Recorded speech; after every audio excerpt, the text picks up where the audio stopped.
Alright, so a brief overview of the premise of the game. Deadlock is a third-person MOBA shooter currently in development by Valve. For those of you not familiar with MOBAs, popular titles in this include, but aren't limited to, League of Legends, Dota 2, and there's a couple other examples, but those are the main two. So MOBA stands for Multiplayer Online Battle Arena, which essentially just means you and your team trying to kill the enemies and take over their base. This is done through numerous fights throughout the game. Traditionally, this is played in a more strategy top-down method because it originates from a mod of Warcraft 3. But in this game, you're close to a third-person shooter over the shoulder, which leaves this game feeling kind of fresh to the genre. So people who've played similar games like League and Dota, you're going to have a good experience here as long as you have some sort of FPS background as well. Okay, so to get started, I'm going to show you the basic controls. But to begin with, you'll have your usual WASD to move around. Nothing too crazy. Right click, you'll have this little zoom. Certain characters, it will change the way you fire, like Bebop, it will spin up your laser. Left click, normal shooting. And you can see the number out of 9 underneath that curved bar is signifying how much ammo we've got left there. You have the 3 curved bars as well. So these are your stamina bars. So if I press shift, I'm going to do a dash. You can see that one of my bars is used there. If I do it again, you can see that the bar is turning blue for a moment. If you jump, you'll use an additional bar and you'll get an extra sort of dash jump going. This is really useful movement that I think not a lot of people utilize quite a lot at the moment. And that is something that you should kind of bring into your play. You can also control to slide, and you can do that after that jump as well, and that will give you a lot of mobility. You'll notice as well when you slide that there's an infinite ammo symbol. This is really useful for adding additional bullets into your arsenal. So Abrams only has 9 shots. Having an additional couple of autos in there can make a really big difference in a fight. Your character's abilities are tied to 1 through 4, with 4 being your ultimate ability, which you unlock last. So you can see along the bottom the different abilities that you have here. Leveling them up in lane, you do so by just holding down the button. So if I want to level the 1 ability, I just hold down 1 and that'll be unlocked. You'll also notice that if you hold the left alt key, you'll also have some upgrades for these. You can see what each of the milestones gives you, with 1 point being the cheapest upgrade all the way up to 5 to upgrade it. Once you have an idea of sort of the character, you'll know which one of these you want to go for first, as some of the later powers can be incredibly strong. The Z, X, C, and V keys are reserved for the items in the shop. So if I come over here to the shop right now, any active items, so Cold Front, for example, you can assign it to these keys here. I've got different binds, which I'll go through in a moment. So by default, this is going to be your Z key. And in this case, you throw out a cold beam here. That will slow everyone around you. And you can get others, such as Healing Right, which will keep you alive through the lane. And a bunch of other powerful effects. These are really important to know as well. You also have a melee attack in this game. By default, I believe it is Q. So a quick tap of the Q, and you'll do a quick melee light here. Holding it down will charge it. You'll do about double the damage, and you'll get a bit of range on it as well. So it's really strong. You can kind of chain to kind of get down quite a lot of space very quickly. This should be really useful. The F key is going to be your parry key, so it's going to look something like this. You know, little blue. It has a cooldown of about 5 seconds, so you can't just spam it. But against characters like Abrams, who you know are going to really like getting in there with a melee, it's really powerful for. So if you do successfully parry somebody, they'll be knocked to the floor, and you can do a ton of damage to them. To be honest, 9 times out of 10, you'll probably kill that character unless it's later in the game. If you do fail it, you are left quite exposed yourself, as you can see. So just do it quite carefully. So those are the default binds for the game. You also have, if you look here, you can jump up onto the zip lines here. This is just done by pressing your jump, holding your jump key, looking up at these wires. So I would recommend changing your settings as early as possible. The keys in the beginning are not bad, but I feel like once you get used to them, they're not going to feel optimal. So this is what I have for my binds. So all the basic stuff is the same at the top here on the movement keys. But my item binds, I have 1 through 4 for items 1 through 4. the melee button I have on my mouse side button, and for parry I also have on my side button as well. If you don't have those, maybe something similar around your keyboard here, maybe caps, for example, something like that. And then the abilities I have as Q, E, F, and B. I have these as quite easy to get around within the move buttons, and I find having my ultimate on B helps me have a bit more discipline with it. I also changed I believe the shop to P. I used to play League of Legends, so having the shop on P felt more natural, and also it freed up the B key for the ultimate. Otherwise, everything else should be more or less the same there. So a basic explanation on how to win the game here. So as you can see on the map, I've been dropped into the purple lane. This game is a 4-lane game. So the way that works is everyone's fighting for control of their lane here. So straight away we'd be met with these candle heads, which are essentially, if you played any other MOBA, these are your minions. So killing these, getting the final shot or punch on these is going to give you the gold. You see how I got that one with a punch there? That prevents the little orbs coming out. So these orbs you can steal. They contain half the money in the first 10 minutes. So in your lane, you really want to get a lot of use of that. So I can see he's going for this one. I missed that, but you get the idea. Yeah. You can get a little bit of chip damage on them as well, so you have to apply some amount of pressure. You can't just sit there last hitting forever. So it's probably about time that I use one of my abilities. I'm going to get the E ability here. I'll run them down. So all I did to unlock that one there is hold down E, and now I've got it unlocked. So I can try and get a charge up on this guy. Let's go. As you can see, get a bit of damage down. It does have quite a substantial cooldown, that ability, but as we get through it, I'm going to unlock something else here. Yeah. This will be the one still standing. Perfect. So underneath my abilities, you can see I've got one little lightning bolt. That will indicate an upgrade point. So upgrade points are indicated by this little lightning bolt here. Hold Alt, as it says here, left Alt for me, and you can select which ability to upgrade. So I'm going to upgrade my charge ability, and that's going to reduce its cooldown by 20 seconds. One thing that's worth knowing as well, if I've used my charge ability and I upgrade it for the cooldown, it will retroactively reduce the cooldown as well. So that can be quite useful in certain fights if you really need that charge to secure that kill, for example. So I'm just going to continue sort of getting a bit of damage down, securing some of my gold from the minions. It's also really important that you shoot your own soul orbs, just to prevent the enemy from taking your money. As you get through a few games, you'll get a good understanding of this. But this is probably the most important thing in the laning phase, is just to make sure that you're securing as much money as you can and making sure that your opponent isn't stealing yours.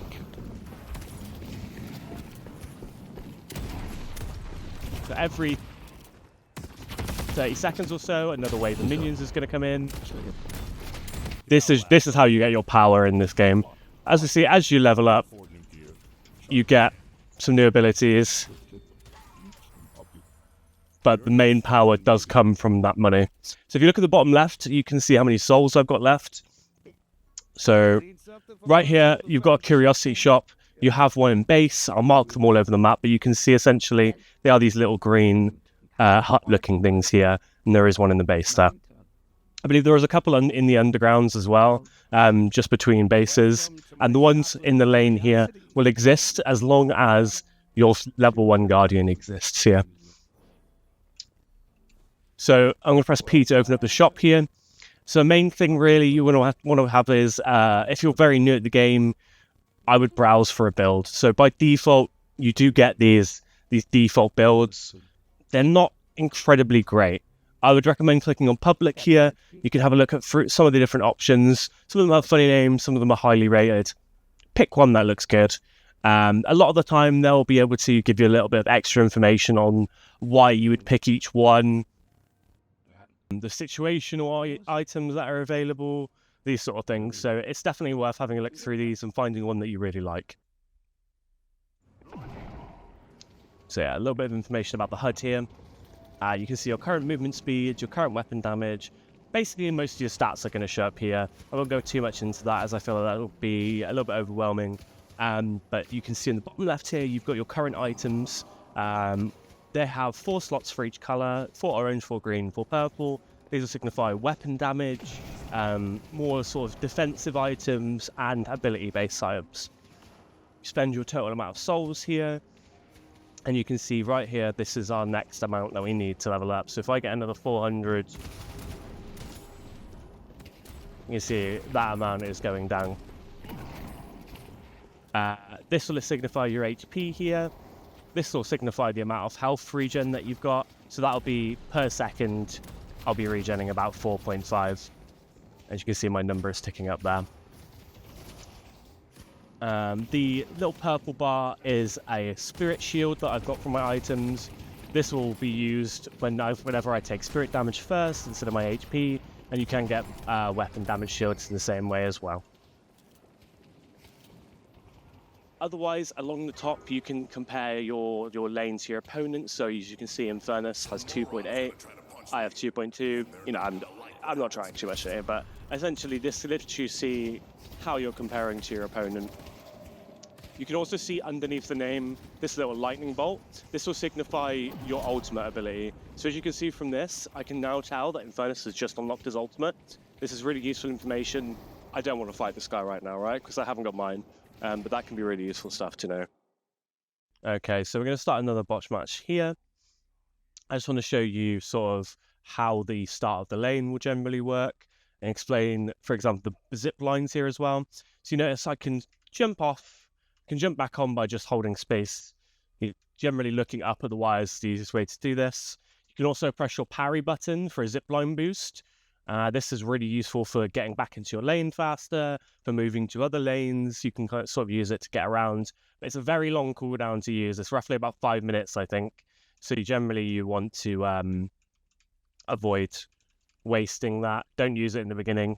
It's very easy to feel like you want to use it because it says go faster, you know. But you want to save that really for getting back when things are tough. So in the early lane here, your goal is to become as powerful as possible so that you can carry your team to victory. So the way we're going to do that is by getting these little orbs. These little orbs, yellow and green, orange and green, sorry, are the best way to do that. So you see this minion here, you can see how much HP it's got with the bar there, but you can also see the little candle starts to actually melt down, and when it's finally dead, it will drop a green orb if you killed it. So all we're trying to do in the beginning is make as much money as we can. So that'll be killing our own minions here and also stealing any of the orbs that the enemy creates. Doing that will also deny them half the money of each minion. So each minion will drop a certain amount whenever you kill them. So as you can see, I got 38 from that one. That orb will give you 38 as well. That orb will give me 38. With your own green ones, you can let them just die and you'll still collect the money. But you will often in lane just lose that money if you just let them die like that. If your opponent is in the lane, they will just kill you and steal your money essentially. So you want to make sure that you're not leaving that much money up. So like here, he would have a hard time trying to take all of it, but yeah, that gives you a good idea. So now that I've got enough souls, I'm going to get a few items. I'd almost always recommend just getting as many 500s as you can in the beginning, unless your character has a specific item later on that they really need to become essentially a character. So I'm going to upgrade my hook here. The guy dies anyway. Awesome. So this is going really well in the lane. You can see how well we're doing, as I mentioned before. I'm on 1.6. He's on 760. So nice and easy this lane. Now that I've got this kill, I'm just going to try and press my lead a little bit more. So this might seem a bit different to other MOBAs in the fact that now that I've got a lead, I'm not going back to the base to spend my money. You keep that pressure on in your lane. So he's come back now. I'm going to upgrade my abilities a little bit as well so that I've got a bit more strength. And I'm going to hit this hook on him here, do a bit of damage as soon as he's back, and then just go back to focusing on the wave. So the wave is really the main part of this here. The first 9 minutes or so is what we class as the laning phase. So you want to keep a lot of pressure on. I want to make sure that this guy's not getting money for free, and I want to make sure that I'm as strong as possible for the rest of the game as well. So we got another kill on him there. So now we're going to press our lead a little bit more. It is at the 3-minute 40 mark here, so I'm going to keep pressing the tower damage a little bit here. Just keep hitting it in the top. The towers in this game, compared to other MOBAs, if you're coming from other MOBAs, they're pretty simple to kill. They're really not anything to worry about. Even next there, where I'm just walking up and taking a bit of damage, I'll heal that back in a moment. Tower diving in this game is incredibly strong, and the more confident that you become with the game, the more you'll realize that the tower is mostly cosmetic, at least in this stage of the beta anyway. So yeah, going to keep pressing my lead. Another thing that you can do in this early game here, at the 2-minute mark, you'll have a little camp spawn on the side here. You can see this from the small little triangles that are showing up on the map. You got these guys here, these little cyclopses. So these are jungle camps. So they're additional money that can be found in the side of the lane. If your lane's going really well, or even if it's going really badly, it's really important to utilize these. If you kill your laner around the 2-minute mark and you have decent HP, I would recommend trying to kill their camps very quickly as well. The respawn time is quite large on these jungle camps, so the earlier you get it, the earlier you can deny them. And we're just going to kill this guy again so that we can press our lead even further. Awesome. So I killed him with my ultimate ability there. Bebop's ultimate ability is super fun. You just get this Giga Laser to kill everybody. But yeah, essentially the only way to get stronger in this game is to obtain souls. That's what levels you up. That's what gives you money to spend. It's very important. And I would recommend almost any time that you have 500 in the laning phase and your lane is sort of towards them, to go and spend your money. So you see I've got 3,000 in the bottom there. I'm going to go and spend this money now. But essentially this is the early game sort of dumbed down. It gives you the base idea of what you're looking for here in the early game. This is a good example of a winning lane. So at this point now, I would usually try to transition this lead into another lane. So what I'm going to try and do over here now is I'm going to try and get a kill in purple and see if I can get purple to get ahead. We could try and take the tower, and yeah, it makes the game a lot easier. Just for me to sleep here, but that's not going to matter. There we go. So we got the kill.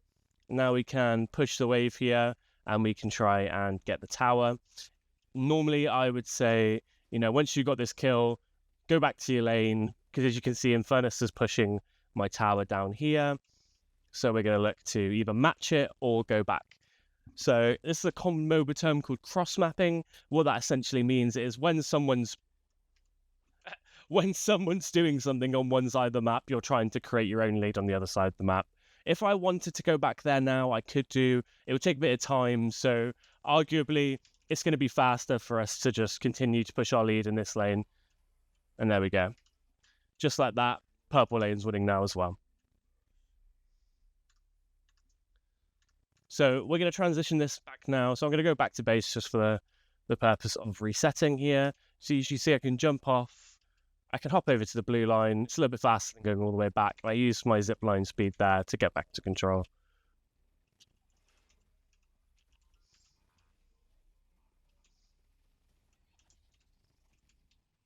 And first tried to ult, but he missed. Of course. So now you can see at the 6-7 minute mark, we're going to get the extra camp spawn. All these little triangles here are going to be other camps that can spawn. So right here, I'm just going to go ahead and take some more camps, get a bit of extra gold in between the waves. I would recommend always, it's a common practice just to make sure that you're catching your wave. Catching a wave means that essentially these minions in the lane are free gold, but only if a character's there to collect them. If you're not there to collect the money, no one is, and no one's going to get that money. So, you got to make sure someone's there to collect that cash. And you just keep that pressure up. We don't want to let him get free money, especially now that he's behind. We're stronger. We can force the fight on him all the time. We can make it really hard for him to make any sort of money and come back in this game. And we're just going to keep the pressure on. So now that we're sort of getting towards the end of the laning phase, so the game technically says to get to the laning phase is about 9 minutes in this. we're going to transition into the mid game. And what the point of the mid game is going to be is to continue to push your advantage or catch up if you've fallen behind. So looking at the gold amount on the team here, I'm very ahead. So I want to keep that lead going. And I'm going to do that just by keeping pressure up on the map. So I'm going to shoot down this walker as much as I can. I'm going to try and break this tier 2. This is one of the most important things that you can do in the mid game here. It's the first walker. It's going to unlock one of our flex spots here. So as you can see, normally you're locked in with these items here, right? So you have 4 slots for each.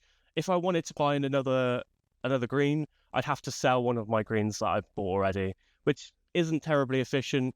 And, you know, certain builds are not going to like that. If I'm going all in on Spirit, for example, I need those additional slots to be able to get additional Spirit slots there. So you can see what each flex spot needs to unlock it. So the first one is required to have your team to destroy enemy walker, which is what I've just done there. The second slot is unlocked when the team destroys all the enemy walkers. So it's going to be important to move around the map. It's also going to be important to recognize that the enemy is going to want to do that as well. So if you've got one walker up on the map, having an extra person or 2 in that lane to make sure that they aren't able to secure it would be amazing. Otherwise, then you've got your enemy base guardians. So those are the 2 torch head guys sitting just outside the base walls. And then the last one is enemy shrines, which will happen more towards the end of the game. So I've got a lot of money here. I'm going to go into some higher tier items. So as you can see, the price of these is signified on each to the left. And each one you purchase will also give you a flat amount of either weapon damage, health, or spirit power.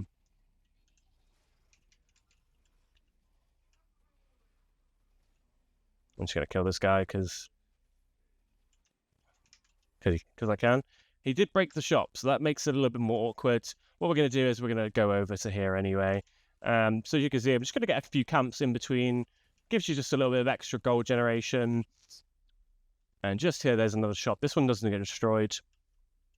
We can purchase an item here now. So normally, I would just purchase one of the 3000s, but because we've got this high amount here, I'm going to purchase a key item for my build, which is the Echo Shard. This lets me reactivate one of my abilities, essentially. So for this Bebop build that I'm running, that I've created here, it's a double bomb build. So what I can do now, I'm going to get away from that Haze ult because that does a lot of damage. Wait that out.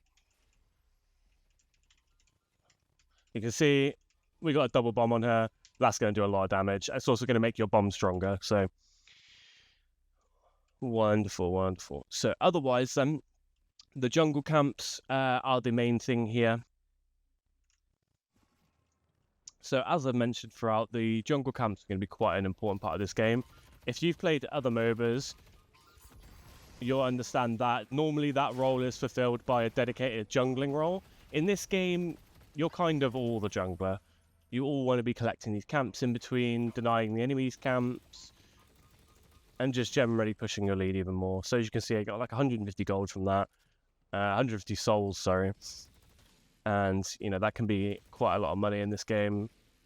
If you tie it in with the extra couple of hundred you're getting every wave. These camps will spawn at the 2-minute mark. The small camps on the sides. Others will spawn at the 7-minute mark. And the small camp has a 4-minute respawn. Medium has a 6-minute respawn. And the large camp has an 8-minute respawn. So you want to get those on spawn as soon as possible. You can also deny the opponent as well. If, for example, you want to just kill 2 of these big guys here, then they'll be left with only 1. The other 2 won't start respawning until the final one is killed as well. So it's very useful for pushing the lead and denying the opponent some hard-earned money. Moving on then are the bridge buffs over here. So on each side of the map here, you can see these little circles. There's going to be a bonus here. So I'm going to step over this one here. I'm going to collect the survival bonus. This one is pretty strong. You're going to get a few extra bonuses. So on the screen now, you'll see some of the different bonuses that you can get. So the gun bonus is going to be a 30% addition to your clip, as well as a 20% fire rate for 100 seconds. Survival is going to give you 400 max HP and 1% health regen. Casting is going to be 20% cooldown reduction, and 25 spirit for 100 seconds. Movement is going to give you 2 extra stamina bars, plus 2 to your sprint, and 30% zip line boost. So at this stage of the game now, you want to identify what your objective is. Obviously, we're trying to break the base, but how are we going to do that? There's a couple of different methods that you can do. A couple of different terms here. So split pushing is an example. Split pushing is when you take your power and you go to a side lane. You really try to push down the objective, and they'll have to send 1 to multiple people to kind of stop you. There's going to be really good pressure for your team if they're grouping up to fight for an all-out fight. If you bring two people away, it's going to be a 4v5, and it's going to be really advantageous for your team. It also means that you can secure some of these side objectives quite easily, and really push your lead in these games. So I'm just going to try and get my solo kill here. And because there's an outer turret up here, I'm going to try and push that really hard. And at this point, as you can see, towers are relatively trivial. I'm not taking too much damage from this guy, and they've sent another player to fight me. So at this stage, normally, if I'm playing a game with people I know, I'd say, hey, I've just got 1 kill here, and there's another guy in the side lane. You guys try and force a team fight. So they'll group up and they'll try and make a fight going here. Awesome stuff. So as you can see, we've also got the Urn has just spawned. This tends to spawn, I believe, at 15 minutes.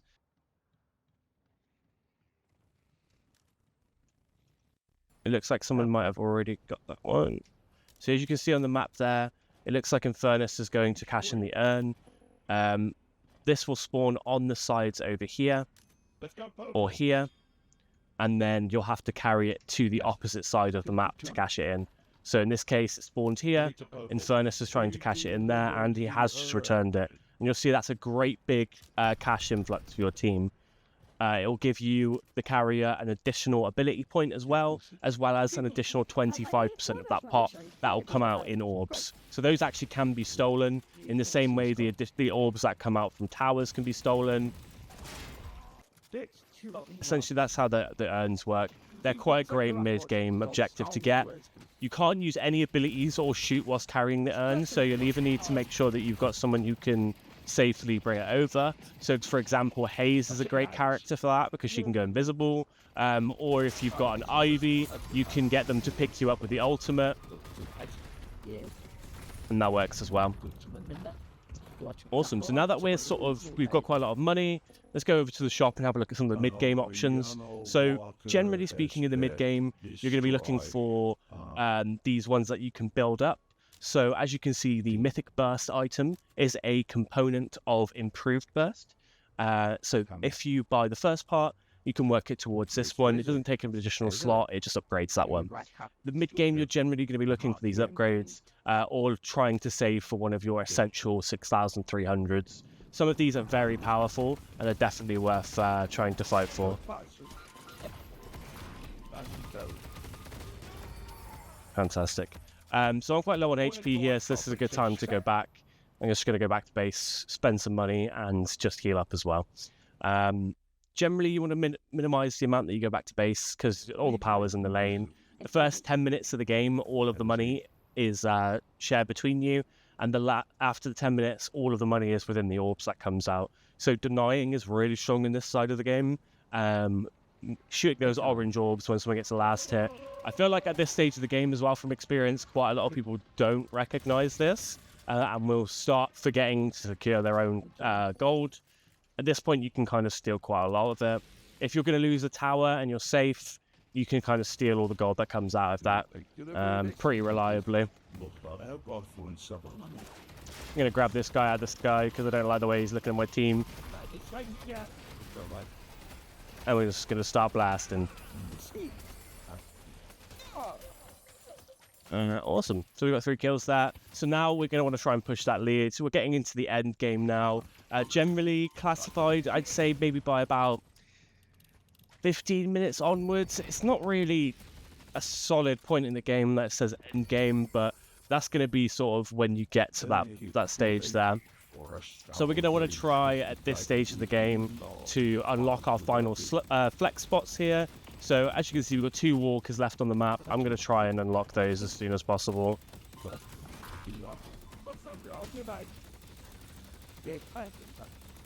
by busting down all the objectives. At this stage in the game, you and your team could try and group up for the mid-boss. So if you notice on the map, there is this yellow angel-looking icon here. So that will be the mid-boss. And the mid-boss is a very powerful boss. If you played other MOBAs, this is going to be your Baron, your Roshan. You know, this is going to be your main objective to fight around, and your team will want to secure that, absolutely. Okay, so as you can see, we've just won a successful team fight here.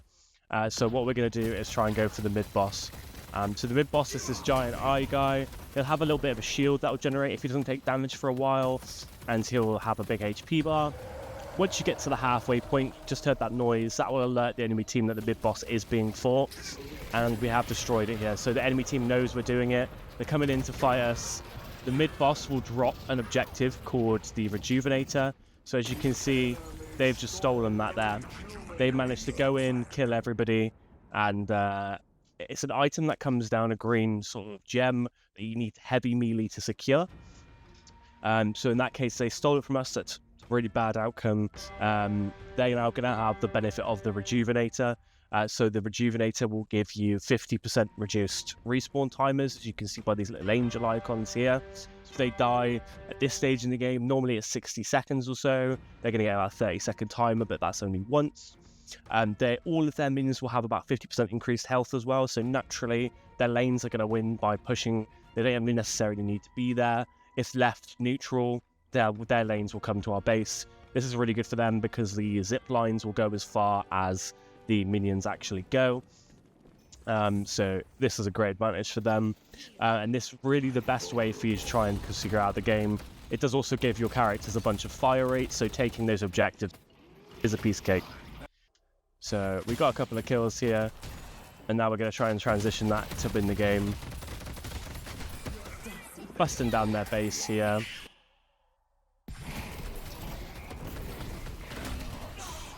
And just getting out those final objectives. So you can see the shrines on the side. They're signified by these health bars. You can see we're melting them down at this point. You have to destroy both shrines. This will unlock the final flex spot, and it will also allow you to damage their patron.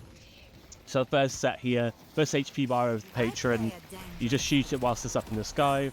It will be reduced if you're far away. Now that that's been destroyed, it's going to get lowered down into the patron pit.